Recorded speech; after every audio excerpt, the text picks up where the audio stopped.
6 kilos d'explosifs largués sans un bruit. Une frappe chirurgicale en moins de 30 secondes. Ce nouveau drone russe porte un nom évocateur, Zanoza. En russe, cela signifie écharde, ou plus familièrement, l'émerdeur. Et sur le front ukrainien, il commence à faire honneur à son surnom. N'oubliez pas de vous abonner pour ne rien manquer de nos prochaines vidéos, et partagez votre avis en commentaire.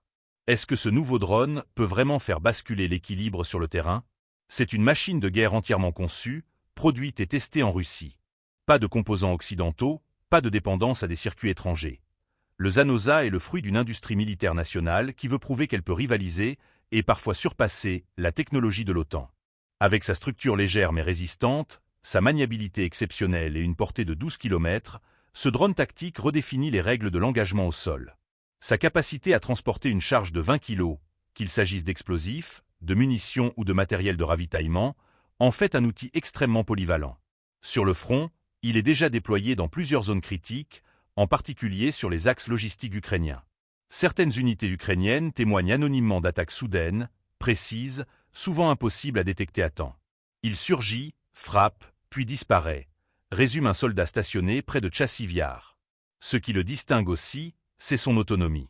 Propulsé par 2 batteries haute performance développées localement, le Zanoza offre une endurance supérieure à celle de la majorité des drones tactiques occidentaux. Il est capable de maintenir un vol stable, à basse altitude, pendant plus de 30 minutes, même dans des conditions météo difficiles. Une fiabilité qui inquiète sérieusement les opérateurs ukrainiens, contraints de revoir leur système de défense rapproché. Côté russe, le discours est triomphaliste. Moscou met en avant la robustesse de sa chaîne de production locale, affirmant que le Zanoza est un exemple du génie militaire russe indépendant des sanctions. Un message adressé autant à l'armée ukrainienne qu'aux partenaires de l'OTAN.